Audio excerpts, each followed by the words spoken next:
Hey everyone, Dennis Cheng here. I just got back to Montreal after 3 weeks in France, and the last week was particularly interesting because I was hanging out with people from the so-called trad jazz or swing scene in Paris, which is a big trend over there right now. So for those of you who are interested in this music, I wanted to talk about certain things to help you learn the music. And again, it's a little bit philosophical, but I will give you some concrete ideas to play with as well. But first, I need to plug a few things because this YouTube channel is free, and if somehow you want to support me, you can like, you can share, you can subscribe, click on the bell notification, and if you want to give me a little bit of money, maybe you can buy some courses from Soundslice or DC Music School, or you can buy some of my music. There's an album with Jimmy Rosenberg or an album with Duvet Dunayevsky, and you find that on Bandcamp. You'll find all the links in the description box. First of all, that intro solo that you just heard at the beginning, for those of you who are expert jazz guitar players, whose style did it sound like? Whose style was I emulating? Give you a few seconds. Did you guess Charlie Christian? Well, guess what? That was actually not my own solo, but a cover of a solo by Eddie Durham. It's on a tune called Countless Blues. And Eddie Durham was a trombonist, guitarist, who is mainly known for having composed the standard called Topsy. He played with a lot of the most important musicians of the 1930s, namely Count Basie, Kanye West, and he reportedly hung out quite a bit with Charlie Christian. He actually came before Charlie Christian. So if anyone got anything from someone, it's actually more likely that Charlie Christian got stuff from Eddie Durham than the other way around. And in that era, and well into the mid-1940s, there was actually a generation of guitar players playing in a roughly similar way. You have Eddie Durham, Charlie Christian, Irving Ashby, Oscar Moore, Tiny Grimes, who was playing tenor guitar, and a few others. Charlie Christian became the most famous of them all, in part due to his association with Benny Goodman, who was a pop star in those days, and also for being one of the first to record the electric guitar. But actually, Eddie recorded electric guitar before Charlie Christian did. So in this video, one issue that I want to address is the issue of what people call authenticity. And you see this in different styles of music. People will promote themselves as an authentic gypsy jazz band, an authentic trad jazz band, an authentic, Brazilian music band, etc., etc. You see this everywhere. And I have a good friend of mine who's apparently quite renowned in what people would call the Celtic music world, Irish music, I'm not sure what it's called. I say apparently not because I doubt what people told me, but because I know practically nothing about that music except that I enjoy what I hear. And one time I was with this friend of mine, his name is Quinn Bashan, by the way. I was just casually listening to some random fiddler on YouTube playing Irish music, and Quinn was like, ugh, sounds so wrong. To me, it sounded just fine. It didn't sound terrible.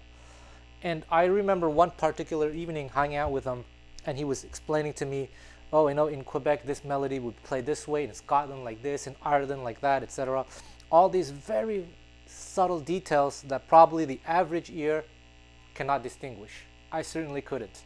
And it's like a language. People who don't speak French at all probably have no idea about the difference between like the east of France, the south of France, Paris, and here in Quebec. And even people who are not from Quebec are probably not even aware that there are a few different accents. And funny thing is, when I was living in Tokyo, one of my best friends is French, and I hang out with them a lot. And sometimes we'd be in a group with other Japanese people, and just the two of us, we'd be chatting in French among this group of Japanese people. And all this time, the Japanese friends thought we were speaking in English to each other because they have no idea what French sounds like. All foreign languages sound like English. Basically, you can't know what you don't know. You can't know what you're not familiar with. The same thing happens to me with gypsy jazz, which is probably the one style I am extremely knowledgeable about. People will come to me and they say, oh, you gotta hear this guitar player. They can play every single style of music. Check out how they play gypsy jazz. And I'd be like, well, I'd be very polite. I wouldn't say anything. But in my head, I would think, well, this person is definitely very, very, very talented. But quite honestly, it doesn't sound like the gypsy jazz that I know. But now here's the thing. Within the gypsy jazz world, there are so many different sounds in styles. My point is that authenticity can be very difficult to define, and therefore it probably exists best within a spectrum. And different people will have different criterias, and that is totally fine. For people who are not knowledgeable about gypsy jazz, like I said, the person who plays every style, who then maybe made a recording of gypsy jazz, well, for such people, yeah, maybe they do fit the criteria of gypsy jazz. And to be honest, for myself, I would also put it in the category of gypsy jazz as well. Like, you hear a lot of gypsy jazz in commercials and in malls, like background music, yay. And it's never played in the way that I know it, in the way that I hear it in my head. But for the sake of simple labeling, I would consider it gypsy jazz too. In fact, if you watch some of my previous videos, YouTube videos, where I talk about gypsy jazz, the history and all that, you'll see that I myself have a lot of trouble clearly defining the genre. It's still something that I cannot do due to so many issues, and therefore I prefer that such things exist within a spectrum. To be honest, I actually dislike labels, but in certain cases like this, they are a necessary evil. So there are two ways to look at it if you consider it as a spectrum. From a very general, far away perspective, or as long as a few obvious criteria are met, yeah, you can probably consider this X or Y genre. And then for those who are extremely knowledgeable, you start looking at the finer details, really up close. So you look at the finer details of what makes that style. Details that would escape the vast majority of people out there. So today, we're going to look at swing and trad jazz music with this almost narrow-minded view, but nonetheless with certain exceptions so as not to be too strict. Again, different people will have different criteria, and maybe some of you experts watching this video might have different opinions. Please feel free to chime in. That's not swing music. So swing, trad jazz, vintage jazz, or whatever other label, what is it exactly? Again, I cannot clearly define it because people in those days were just playing the music, the trendy music of their time. And there was always a balance between a formula that worked for, let's say, commercial purposes for the mass, and the need for artistic experimentation. And this balance still exists today, and it will probably exist forever. Like in pop music today, the industry has found little formulas to market certain types of music for the masses. But when you stick too long to the formula, what happens is people start to lose interest because it's always the same thing. And therefore you need artists somewhere out there to innovate in small or bigger ways. And then that's how subgenres come to exist, or how styles evolve in an organic way. As I've said in previous videos, you have Louis Armstrong from the late 1920s, early 1930s. Then you have Lester Young with Count Basie in the mid to late 1930s. And those are two completely different styles within what people call the trad jazz world. Some people will even have a name for this, like late 1930s style. They'll call it pre-bop. Again, these are all labels that came after the fact. And then also you have Louis Armstrong in the 1950s playing with younger musicians. So for those of you who watch all my old videos, I'm repeating myself, but basically Louis Armstrong's core style never changed. He was always the musician that he was, playing in that style. But when he was playing with younger musicians in the 1950s, it was a completely different sound because those musicians did not grow up playing in that late 1920s style. And therefore, late 1920s Louis Armstrong and let's say mid 1950s Louis Armstrong, if you were to label it, we'd all call it trad jazz, vintage jazz, swing music, but same artist, but two completely different sounds. And there's also another thing, which is technology. The history of jazz performance is also heavily influenced by the evolution of music technology. And there is an aspect of it which is potentially going to remain a mystery forever. Those of us interested in historical practices have to be aware of one thing. Our biggest source of information are the recordings. However, we have to remember that the recordings were made in a specific way with specific limitations due to the limitations of technology. A lot of music on recordings in the early days of jazz are recorded around the limitations of recording technology. Microphones, for example, in the beginning didn't capture certain frequencies well, and so the music was often adjusted to these limitations. Therefore, for such purposes, musicians favored specific arrangements, specific playing styles, specific instrumentation. For example, on the double bass, maybe you had to pull the strings more to get a louder effect, a percussive effect. Or some players would use the bow on the double bass, so it can cut through in the recording. Or, what was very common in those days, was just to replace the bass with a tuba. And instead of using the guitar, the banjo, they would use the banjo because it cut through better, etc. And even the drums in the earliest days of jazz were often replaced with different percussive instruments that were a lot easier to record. So basically, for the purposes of recording, musicians adapted to the limitations. But outside of recordings, maybe they were doing something else, and we don't have access to this except maybe in writing. So that is the mystery. Even vocalists were adapting to the technology, and as recording and amplification technology improved, so did playing styles and trends, because by then recording was starting to become a very lucrative market for musicians. Improvements in microphone technology allowed singers to develop a unique style based on their handling of microphones. And even a lot of instruments or playing styles weren't standardized either until maybe after the 40s, 50s, or even the 60s. In the 1930s and even well into the 1940s, some people played tenor guitar, for instance. They weren't playing the 6-string guitar. George Van Epps was experimenting with alternate tunings on the tenor banjo that people played before. There were different tunings as well. And then the electric guitar and the amplifier came along in the late 1930s, and that changed a lot of things again. The double bass with gut strings. You see videos of old jazz players pulling the strings because without amplification, there was just no way to hear the standard bass pits that people use today. You had to pull the strings maybe to get a sound out of it. So if you're really interested in playing this kind of music, you basically have to do this kind of musicology research to understand these things. And then you take all this info into consideration when you play the music. Furthermore, what is extremely important was that in those days there was no formal jazz education the way we know it today.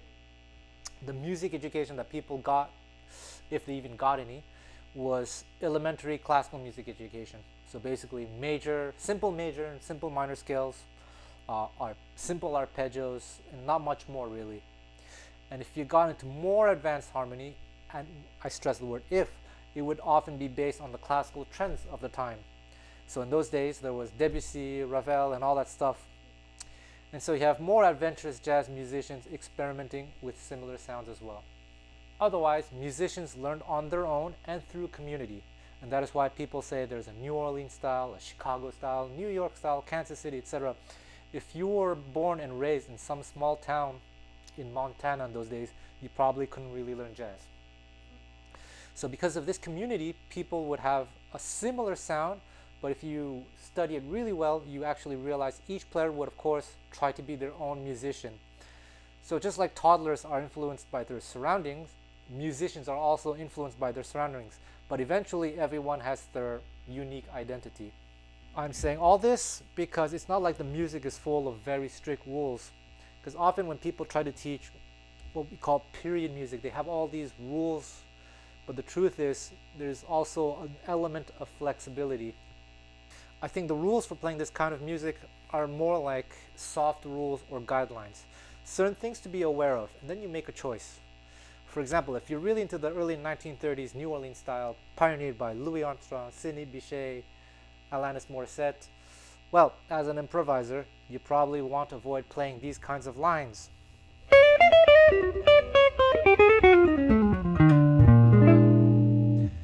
But opt for something more like this.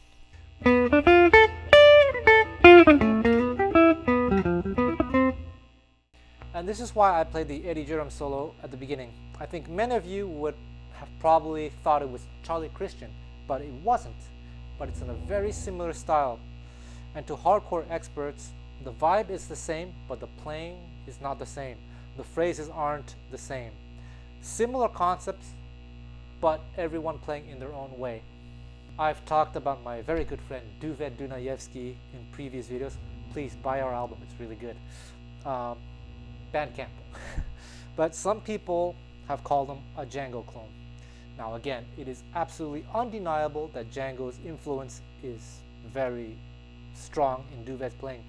But if you really study Duvet's playing or listen carefully, you'll see that he does a lot of things that Django simply did not do. Instead of copying the exact phrases, exact picking style, maybe even exact fingerings, Duved is someone who went for the similar concepts while using his own fingerings, his own picking style, his own technique, his own phrases, etc. And that is the same thing with when you compare Charlie Christian, Eddie Durham, Irving Ashby, Oscar Moore, and the others who playing in that style. You hear this strong Charlie Christian influence. We say Charlie Christian influence because he was the most popular of those guitar players. But like I said, Eddie Durham was playing in that style before Charlie Christian did. Actually, if you listen to some recordings of Oscar Moore, you can hear a mix of Django and Charlie Christian. And for those who don't know, Oscar Moore was the guitar player in the Nat King Cole trio.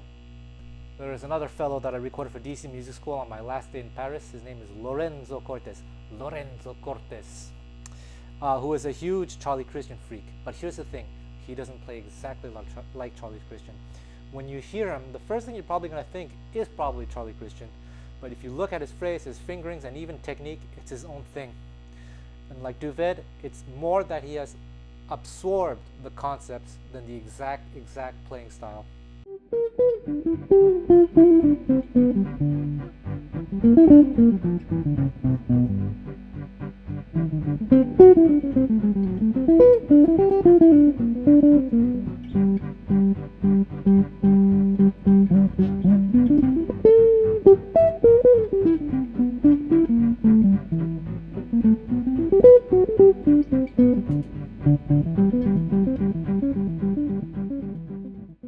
And for me, anyway, I think ultimately that is what is important. You want to play this music, you want to be as faithful to it as possible, but you also want your own playing style. And for this, it's about understanding the sound, the concepts. Furthermore, when I played that Eddie Durham solo, I also purposely used a modern technique of just anchoring my hand here. Back in the day, the guitar players used a technique that was more like this. And this is what nowadays people call the gypsy jazz technique, but guitar players for the most part play like this to get where it's easier to get projection and a rounder sound. This, I guess, rest stroke technique.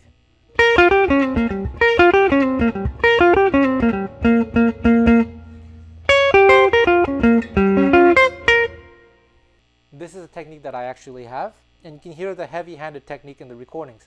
But in my opinion, this is much more subtle on electric instruments. And just in my opinion, but not as important as it would be on acoustic instruments, especially in an ensemble setting, because when you play an electric instrument, a lot of times the technology does a lot of the work. I mean, yes, definitely the sound does change, but the effect is not as pronounced. It's something that to my ears is far more apparent when you play acoustic instruments, and most of the time I can hear it when I listen to acoustic guitars, who is using which technique. Listen, for example, to Eddie Lang, Nick Lucas, Django Reinhardt to hear this sound. So mainly, only on acoustic guitar do I feel that the sound that comes out of the technique is important. By the way, if you want detailed descriptions about this technique, you can watch some of my previous videos where I talk about it. So there we go, I purposely used a quote-unquote wrong technique to demonstrate a point. Actually, maybe some of the purists out there will be really pissed off that I didn't use the original technique, but tell me, did it really sound bad? Or could you even tell the difference? Actually, I don't think a Charlie Christian purist exists out there, because I know all the players who idolize Charlie Christian out there, and none of them play with that technique anyway. So there we go. Sound is certainly very important, but on electric guitar, as long as you don't have a puny attack, then it's not too much a big deal which technique you use. All this to say, as you learn this music, you have to figure out for yourself which criteria are important. Or if you work under a good band leader, you work under their vision of the music. So for lead playing, it's good to have a basic understanding of major and minor scales and basic arpeggios. And if you're going to get into this style popularized by Charlie Christian, you have to understand a few things. One, chord shapes. A lot of the playing in this style is based on chord shapes and less so on chord scales / modes. They certainly did not think that way in those days, because it was just, those terms didn't even exist in those days in jazz education. because there was no formal jazz education in those days, they didn't know anything about chord scale theory. And often a lot of them would treat each chord the same way regardless of context. For instance, when you're in a minor key, let's say D minor, over the dominant chord, normally you're not supposed to play A13 with a 9. But that's what Charlie Christian did because no one taught him about chord scales.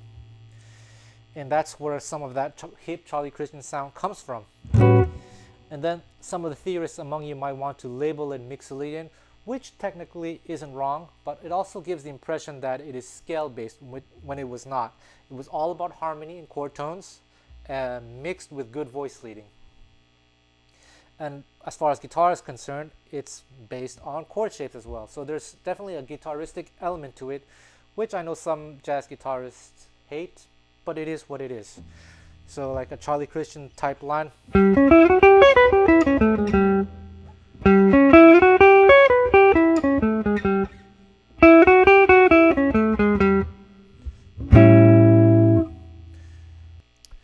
Another thing would be the phrasing and the rhythm. I have a course on my SoundSlice page called Jazz Phrasing and Swing, and it talks all about this. It talks about it from a historical perspective. Charlie Christian's melodic and harmonic content is not advanced by any stretch of the imagination, but he always sounds fresh and his phrasing is top-notch. And there are actually a few things to listen for when trying to capture this phrasing. There is a clave in particular that is very important, and it's called the tresillo, which is this: 1, 2, 3, 4. There we go. Ba, ba, ba, ba, ba, ba. And from this clave, the first two rhythmic figures is what we call the Charleston. 1, 2, 3, 4, ba, ba.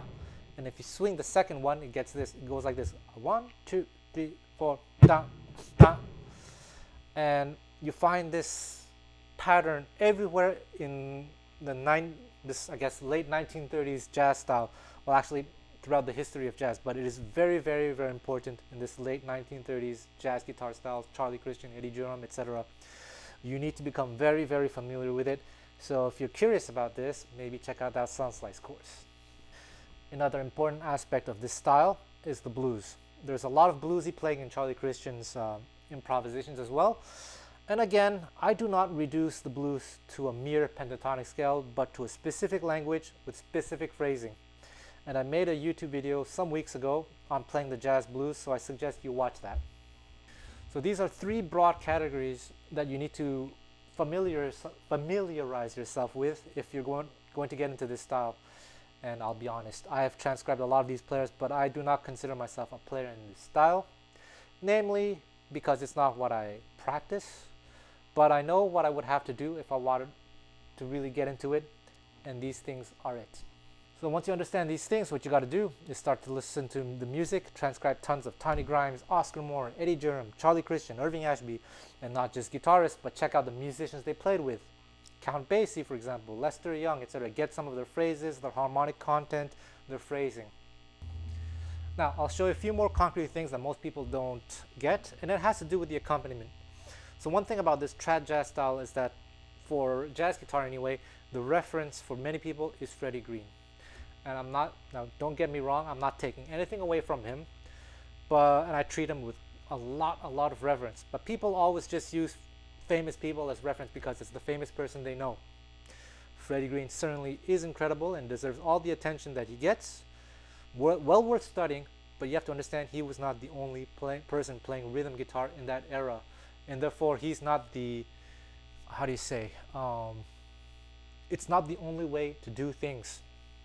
Furthermore, if you listen to Freddy Green in the mid-1930s, his style is not exactly the same as the tenor line style that he is super famous for nowadays, that everyone is talking about in articles.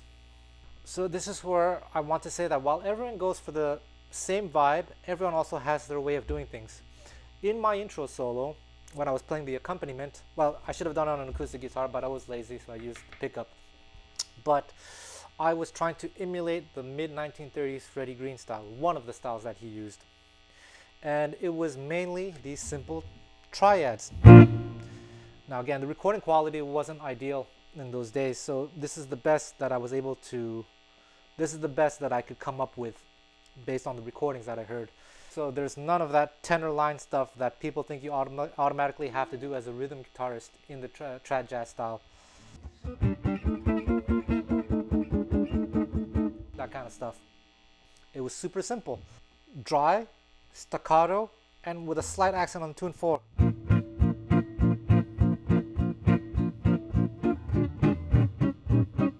Simple voicings, triads, not even 6. Well, at least I couldn't hear the 6 in the recording. I think it was just this, triad.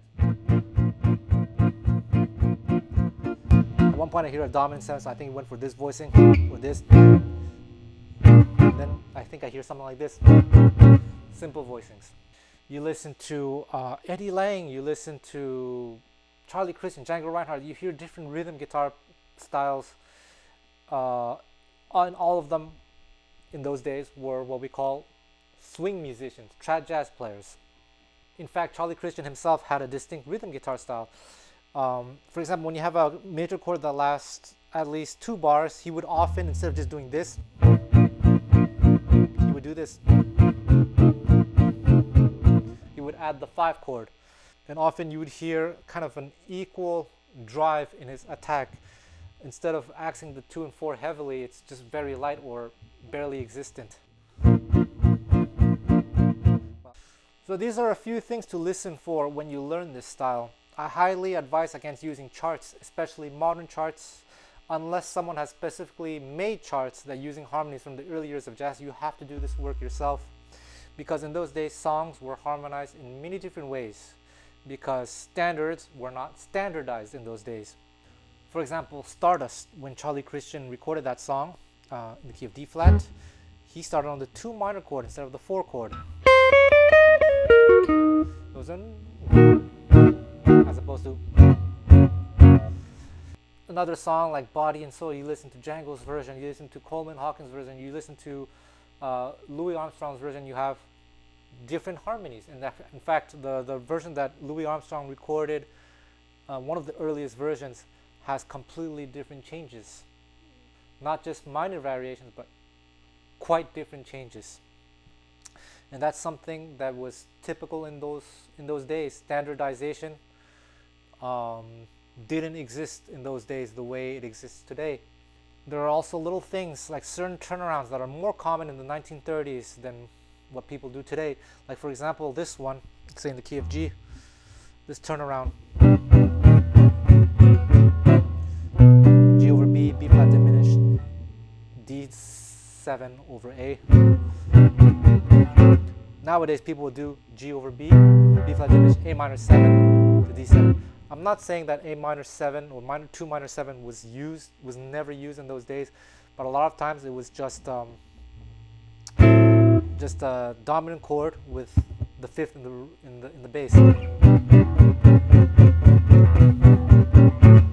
And if you want to know the history behind that, you should check out my harmony course, something that I'm very proud of, because it's a harmony course that teaches jazz harmony from a historical perspective. So you're going to see where a lot of things come from. So check that out. You hear this progression, a lot of rhythm changes. Let's say a rhythm changes in B flat.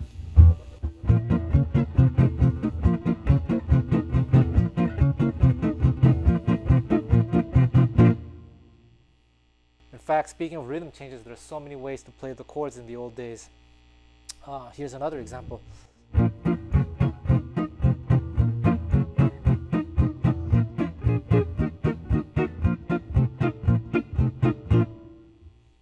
And speaking of learning from recordings, a lot of modern charts have these complex chord progressions. Songs like Sweet Sue, Sweet Georgia Brown, Rosetta, Bye Bye Blackbird. For example, Sweet Sue, the B part, where people will play, if we play in the key of G.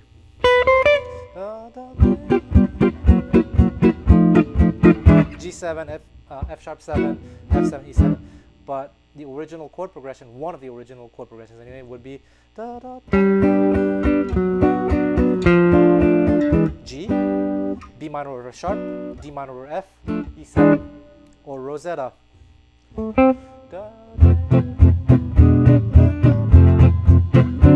Modern charts.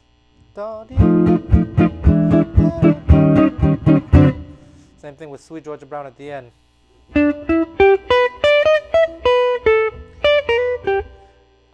People have this, but originally,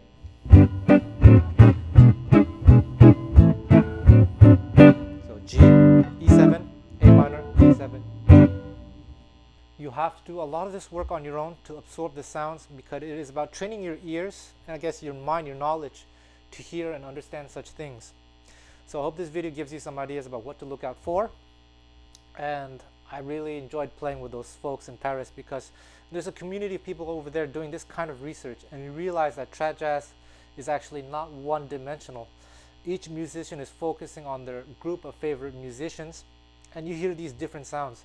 So there's so much to learn from everyone. So let's end this video with it's a gig that I did with my good friend Duved. By the way, check out the Duved lessons on DC Music School, or buy our album. And after that, we're going to watch a video of a jam session that happened after the gig. And the guitarist is that fellow that I told you about, Lorenzo Cortez. So please be on the lookout for his lessons on DC Music School sometime this year. Bye bye.